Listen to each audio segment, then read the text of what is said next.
रहीम start करते हैं इस चैप्टर की पार्ट 2 की वीडियो को, जिसमें इंशाल्लाह हम ग्लाइकोलाइसिस को स्टार्ट करेंगे। सबसे पहले बड़ी फंडामेंटल सी बातें हैं। ग्लाइकोलाइसिस एक 10 रिएक्शन वाला पाथवे है जो कि ऑलमोस्ट सारे टिश्यूज के अंदर हो रहा होता है, और ग्लाइकोलाइसिस को हम हब ऑफ कार्बोहाइड्रेट मेटाबॉलिज्म भी कहते हैं, क्योंकि कार्बोहाइड्रेट्स ने, शुगर्स ने आमतौर पर ग्लूकोज ही बनना होता है और ग्लूकोज को डील करेगा ग्लाइकोलाइसिस। ग्लाइकोलाइसिस बेसिकली दो टाइप्स का हमारे पास, एक एरोबिक ग्लाइकोलाइसिस और एक एनारोबिक ग्लाइकोलाइसिस।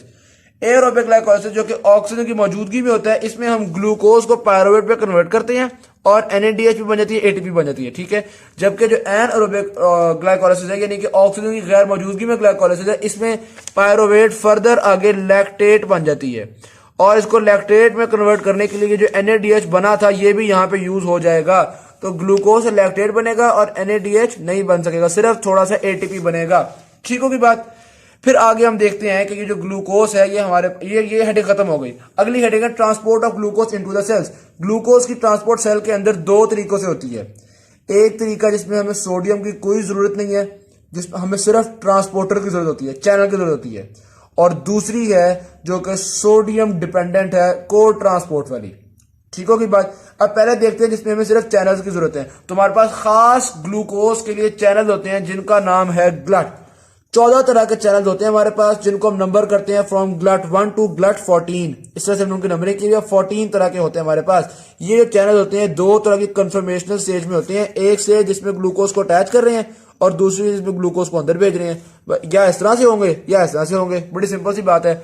अच्छा, फिर मुख्तलिफ टिश्यूज के अंदर स्पेसिफिक टिश्यू के अंदर स्पेसिफिक टाइप ऑफ ग्लट मौजूद होते हैं। जिस तरह मिसाल के तौर पर ब्लड ब्रेन बैरियर और RBCs के अंदर ग्लट 1 ज्यादा मौजूद होते हैं, ठीक है। इसी तरह जो ग्लट 2 है वो किडनीज में, लिवर में और बीटा सेल और पैंक्रियास में ज्यादा होते हैं।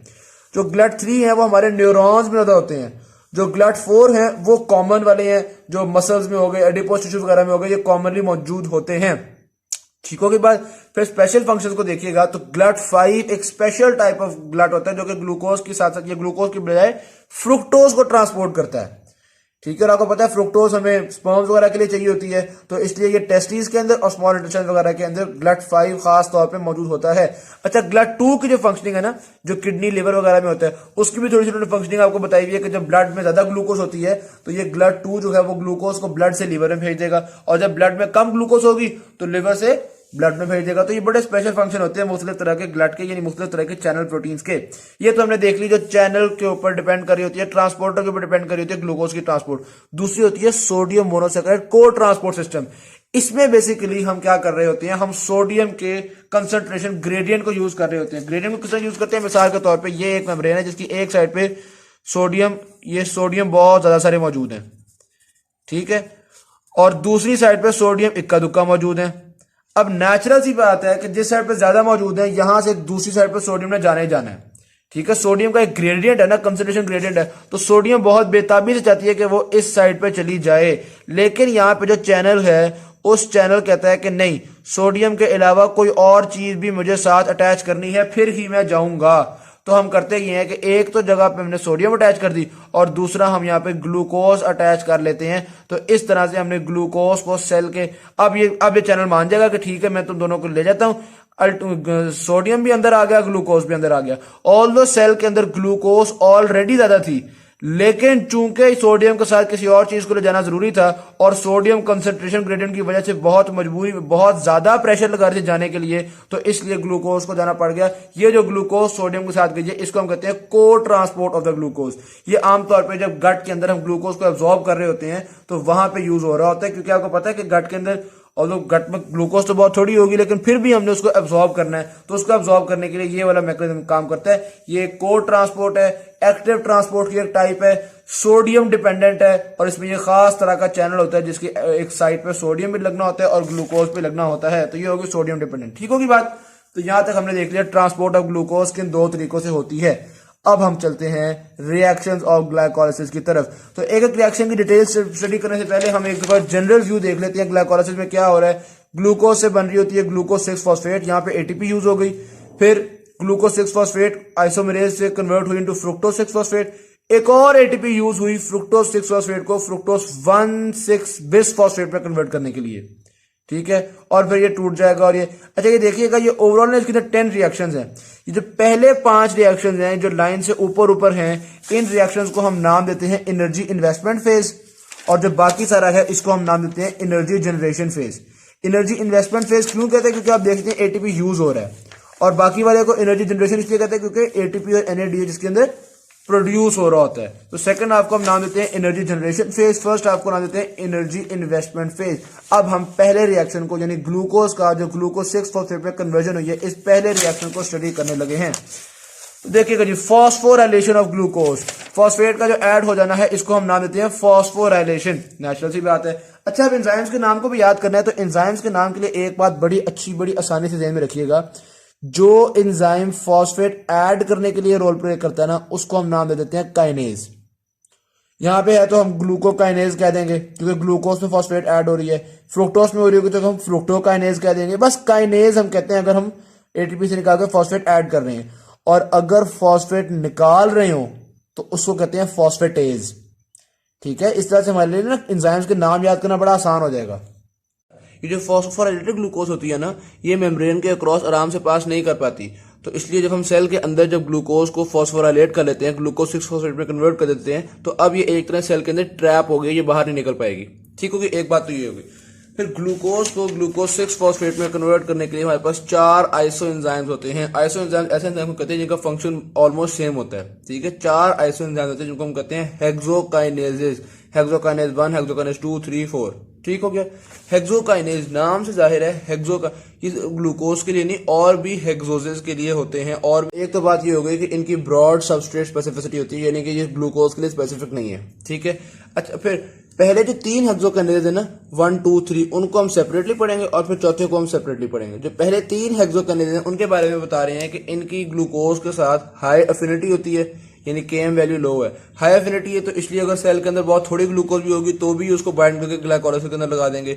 और दूसरी बात ये कि वी मैक्स की वैल्यू लो होती है, यानी कि रिएक्शन की जो स्पीड है वो कम होती है। इसकी वजह से ऐसा नहीं होता कि हम बहुत ज्यादा ग्लूकोज को पकड़ के काम में लगा दें, जितनी जरूरत होती है उतनी ही लग पाती है, एक्स्ट्रा ग्लूकोज नहीं लगती। ठीक होगी बात। चौथा एंजाइम हमारे पास हेक्सोकाइनेज 4। ठीक है, ऑल्दो बाकी तीनों हेक्सोकाइनेज की तरह हेक्सोकाइनेज 4 भी ब्रॉड स्पेक्ट्रम है, यानी ये भी ग्लूकोज के अलावा दूसरे हेक्सोजेस को भी फॉस्फोराइलेट कर देता है, लेकिन हम फिर भी इसको ग्लूकोकाइनेज का नाम भी देते हैं। इसकी स्पेसिफिक लोकेशन ज्यादा होती है, यानी कि लिवर के अंदर, बीटा सेल्स, पैंक्रियास के अंदर, ऐसी जगहों पर ज्यादा पाया जा रहा होता है। इसके ना कुछ और फंक्शन भी हैं, जैसे कि मिसाल के तौर पर पैंक्रियास के अंदर ये ग्लूकोज सेंसर के तौर पर रोल भी प्ले कर रहा होता है, यानी कि सेंस करता है ग्लूकोज ज्यादा है और पैंक्रियास को बताता है कि इंसुलिन सिक्रीशन की जरूरत है। इसी तरह हाइपोथैलेमस के अंदर भी ग्लूकोज सेंसर के तौर पर रोल प्ले कर रहा है। इसी तरह से अगर लिवर के अंदर वो देखेगा ग्लूकोज बहुत ज्यादा हो गई है, हाइपरग्लाइसीमिया हो गया है, तो ऐसी सूरत हाल के अंदर ये ज्यादा ग्लूकोज की फॉस्फोराइलेशन कर देगा ताकि ग्लूकोज को कम किया जा सके। ठीक, अब इसके काइनेटिक्स जो है ना वो डिफरेंट है हमारे पास बाकी तीनों हेक्सोकाइनेजेस के साथ। किस तरह से? बाकी तीनों हेक्सोकाइनेजेस हमने कहा था उनकी हाई एफिनिटी है, ग्लूकोज की वैल्यू थोड़ी भी होगी तो भी ये काम कर लेंगे, जबकि ग्लूकोकाइनेज की लो एफिनिटी होती है। ये सिर्फ तब काम करता है जब ग्लूकोज की कंसंट्रेशन बहुत ज्यादा हो जाए, जब इंसान को कार्बोहाइड्रेट रिच मील खाए उस वक्त इससे ज्यादा काम करना है। ठीक है। दूसरी चीज देखिएगा, बाकी तीनों हेक्सोकाइनेजेस की जो वेलोसिटी थी वो थोड़ी थी, वी मैक्स थोड़ी थी, जबकि इसकी वी मैक्स ज्यादा है। इसकी क्या सिग्निफिकेंस है? वेलोसिटी बहुत ज्यादा है। देखो, जब कोई इंसान कार्बोहाइड्रेट रिच मील खाता है तो ब्लड के अंदर ग्लूकोज इंक्रीज कर जाती है, तो ग्लूकोज जब ऐसा ब्लड लिवर के अंदर से गुजरता है तो फौरन उस ग्लूकोज को निकालना होता है, तो ये हाई वेलोसिटी होती है जो कि फौरन ग्लूकोज को निकाल के उसकी वो कर देती है, फॉस्फोराइलेशन वगैरह कर रही है। ठीक होगी बात। तो ये हमने काइनेटिक्स देख ली हेक्सोकाइनेज 4 की। अब रेगुलेशन ऑफ ग्लूकोकाइनेज को देखते हैं, तो आमतौर पे होता ही है कि एंजाइम जो है वो उस रिएक्शन की प्रोडक्ट से इनहिबिट हो रहा होता है। ठीक है, लेकिन ये जो ग्लूकोकाइनेज है ये अपनी प्रोडक्ट यानी कि ग्लूकोज 6-फॉस्फेट से इनहिबिट नहीं होता, बल्कि ग्लूकोज 6-फॉस्फेट का एक और इसी तरह आइसोमराइजेशन से फॉर्म होने वाली चीज है फ्रुक्टोज 6-फॉस्फेट।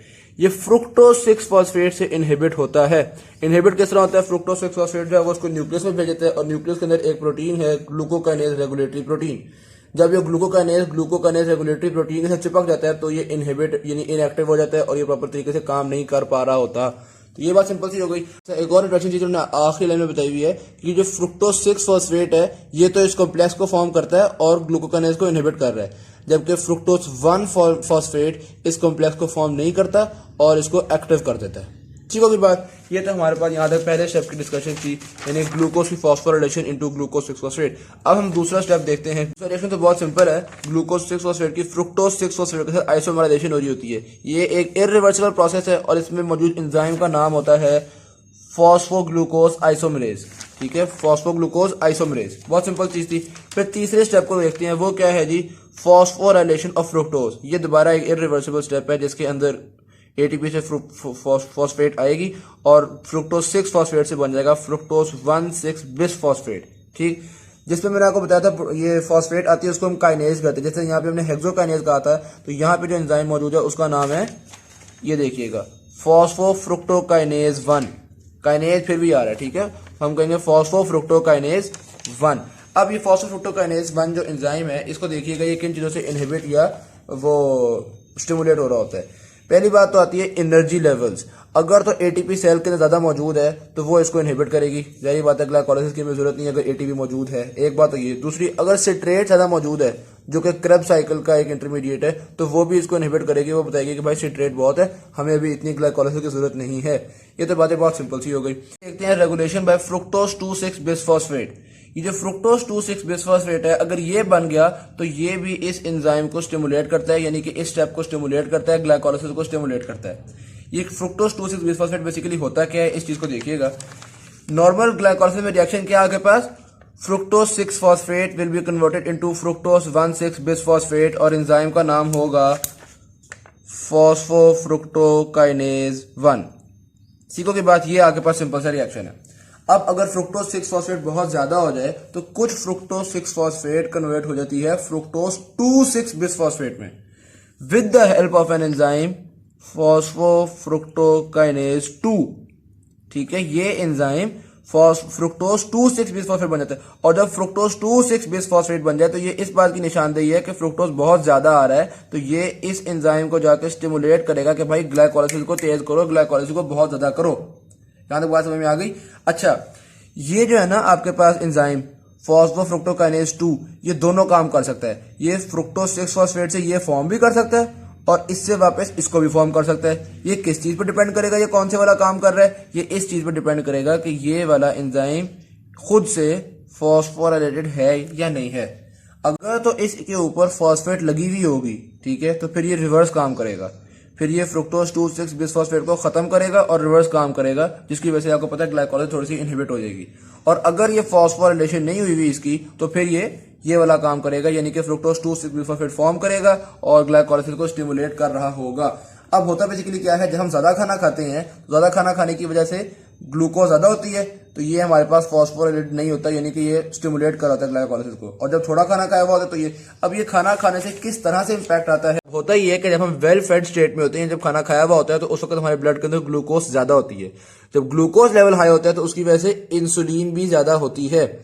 इंसुलिन ज्यादा होगी, ये अपने रिसेप्टर पे आएगी और यहाँ का इंसुलिन का रिसेप्टर एडेनाइल साइक्लेज को इनहिबिट करेगा। हमने पढ़ा था रिसेप्टर इनहिबिट भी कर सकता है जिसमें GI प्रोटीन यूज होती है, और रिसेप्टर स्टिमुलेट भी करता है जिसमें GS प्रोटीन यूज होती है। तो यहाँ पे जो इंसुलिन का रिसेप्टर है ये एडेनाइल साइक्लेज को इनहिबिट करेगा, जिसकी वजह से साइक्लिक AMP कम बनेगा। ग्लूकागॉन स्टिमुलेट करता है और इंसुलिन इनहिबिट करता है। अच्छा जी, इंसुलिन आ गई, इसने इनहिबिट कर दिया, साइक्लिक AMP कम बन रहा है, साइक्लिक AMP कम बनेगा तो प्रोटीन काइनेज एक्टिवेट प्रॉपर्ली नहीं हो सकेगी। जब प्रोटीन काइनेज एक्टिवेट नहीं हो सकेगी तो प्रोटीन काइनेज का क्या काम था, फॉस्फोराइलेशन करवाना, यानी कि इस एंजाइम की फॉस्फोराइलेशन नहीं होगी, हम इस एंजाइम को नॉन फॉस्फोराइलेटेड फॉर्म में रख सकेंगे। नॉन फॉस्फोराइलेटेड फॉर्म में ये एंजाइम एक्टिव होता है, यानी इसकी फॉस्फोफ्रुक्टोकाइनेज एक्टिविटी एक्टिव होती है। जब ये एक्टिव होगा तो ये फ्रुक्टोज 6 फॉस्फेट से फ्रुक्टोज 2,6 बिसफॉस्फेट फॉर्म कर लेगा। जब जितना फ्रुक्टोज 2,6 बिसफॉस्फेट फॉर्म होगा उतना ही ग्लाइकोलाइसिस हमारे पास स्टिमुलेट हो रहा है, ग्लाइकोलाइसिस इंक्रीज हो रहा है। तो अगर आप ओवरऑल देखें तो कितनी अच्छी चीज हो गई, जब हमारे ब्लड में ग्लूकोज ज्यादा थी हमने ग्लाइकोलाइसिस इंक्रीज कर दी, ठीक है, ये कितने अच्छे से काम हो गया ना। और दूसरी तरफ अगर दूसरा काम हो गया, ब्लड में ग्लूकोज कम हुई, इंसुलिन कम हुई, ग्लूकागॉन ज्यादा हुई, तो क्या होगा, साइक्लिक AMP ज्यादा प्रोड्यूस हो जाएगी। साइक्लिक AMP ज्यादा प्रोड्यूस होगी तो प्रोटीन काइनेज एक्टिवेट हो जाएगी, प्रोटीन काइनेज एक्टिवेट होगी तो वो इस एंजाइम को फॉस्फोराइलेट कर देगी, और जब इस एंजाइम को फॉस्फोराइलेट कर देगी तो फिर ये फ्रुक्टोज 2,6 बिसफॉस्फेट फॉर्म नहीं हो सकेगी, ग्लाइकोलाइसिस स्टिमुलेट नहीं हो सकेगी, ग्लाइकोलाइसिस इनहिबिट हो गई हमारे पास, ठीक है। तो ये जो एंजाइम है ये डीफॉस्फोराइलेटेड फॉर्म में एक्टिव होता है और फॉस्फोराइलेटेड फॉर्म में इनएक्टिव होता है। इसको हम, ये एक बाय फंक्शनल एंजाइम है जो कि दोनों फंक्शन कर सकता है। तो ये चीज हमने अच्छी तरह से समझ ली कि वेल फेड स्टेट में और फास्टिंग स्टेट में किस तरह से ग्लाइकोलाइसिस इंक्रीज या डिक्रीज हो रही होती है with the help of fructose 2,6 bisphosphate. Fructose 2,6 bisphosphate glycolysis को एक्टिवेट स्टिमुलेट कर रहा है क्योंकि वो इस रिएक्शन को स्टिमुलेट कर रहा है, इस रिएक्शन के इस एंजाइम को स्टिमुलेट कर रहा है, यानी कि फॉस्फोफ्रुक्टोकाइनेज 1 को स्टिमुलेट कर रहा है। ठीक है, तो ये चीज़ हमने समझ ली। तो ये हमने डिटेल्स डिस्कस कर ली इस वाले स्टेप की भी, यानी कि फ्रुक्टोज 6 फॉस्फेट की कन्वर्जन इनटू फ्रुक्टोज 1,6 बिसफॉस्फेट। आगे हम देखते हैं क्लीवेज ऑफ फ्रुक्टोज 1,6 बिसफॉस्फेट। ये क्लीव हो जाएगा, टूट जाएगा दो कंपाउंड में। ये जो फ्रुक्टोज है ना, ये जाके पता है 6 कार्बन कंपाउंड है, ये टूट जाएगा इनटू 3 कार्बन कंपाउंड। एक कंपाउंड बनेगा डाईहाइड्रोक्सी एसीटोन फॉस्फेट और दूसरा कंपाउंड बनेगा ग्लिसरैल्डिहाइड 3 फॉस्फेट। ठीक है, तो ये दो कंपाउंड्स में हमने इसको ब्रेक कर दिया है। ब्रेक करने वाले एंजाइम का नाम है हमारे पास एल्डोलेज। ठीक हो गई बात। स्टेप के बारे में ये बताया हुआ था, और उसके अलावा हमें पता है ये वाला स्टेप भी रिवर्सेबल है, अलबत्ता इसको कोई भी चीज रेगुलेट वगैरह नहीं कर रही। अच्छा, फिर तीसरा आखिरी जो स्टेप हमने इस पार्ट की वीडियो में डिस्कस करना है वो है हमारे पास isomerization of dihydroxy acetone phosphate और ग्लिसरैल्डिहाइड 3 फॉस्फेट। यानी कि फ्रुक्टोज 1,6 बिसफॉस्फेट के टूटने से हमारे पास दो कंपाउंड बने हैं। ये दो कंपाउंड एक दूसरे के आइसोमर्स हैं, ये दो कंपाउंड इंटर कन्वर्टेबल हैं। ठीक, और इनको inter convert dihydroxy acetone phosphate से ग्लिसरैल्डिहाइड 3 फॉस्फेट पे कन्वर्ट करने के लिए एंजाइम का नाम है हमारे पास ट्रायोज फॉस्फेट आइसोमरेज। क्योंकि आप देखते हैं 3 कार्बन कंपाउंड है तो ट्रायोज, और फिर फॉस्फेट क्यों लगाया क्योंकि एक फॉस्फेट भी अटैच है, और आइसोमरेज क्योंकि ये आइसोमराइजेशन का काम कर रहा है। तो जो एंजाइम के नाम होते हैं ना बड़े सिंपल होते हैं, अगर आप मतलब को समझ के चलें तो ट्रायोज फॉस्फेट आइसोमरेज इनको कन्वर्ट कर देगा। इनमें से हमने ग्लिसरैल्डिहाइड 3 फॉस्फेट को आगे यूज करना है, तो इसलिए आमतौर पर यही होता है कि डाईहाइड्रोक्सी एसीटोन फॉस्फेट से ग्लिसरैल्डिहाइड 3 फॉस्फेट बना और उसको हमने आगे यूज कर लिया। बहुत सिंपल चीज थी। आगे जो है वो इंशाल्लाह पार्ट 2 की वीडियो में स्टडी, मतलब पार्ट 3 की वीडियो में स्टडी करेंगे। अच्छा, एक और चीज देखिएगा, ये उन्होंने जो ये वाला रिएक्शन था ना फ्रुक्टोज 6 फॉस्फेट को कन्वर्ट किया था हमने फ्रुक्टोज 1,6 बिसफॉस्फेट में, ये उसको सारी रेगुलेशन उन्होंने एक डायग्राम में बता दी है। एटीपी और सिट्रेट इसको इनहिबिट करता है, जबकि एएमपी इसको स्टिमुलेट करेगा। जारी बात है एटीपी और एएमपी ऑपोजिट ही होते हैं। और फ्रुक्टोज 2,6 बिसफॉस्फेट जो है, जो हमने ये पढ़ी थी, ये भी इसको स्टिमुलेट कर रही होती है। तो ये हमने इस स्टेप की रेगुलेशन को डायग्रामेटिकली भी देख लिया। आगे जो हमने स्टार्ट करना है वो कौन से वाला फेज है हमारे पास, वो कौन से वाले रिएक्शन है, वो एनर्जी जनरेशन फेज है। ठीक है, तो वो स्टार्ट करते हैं पार्ट 3 की वीडियो में।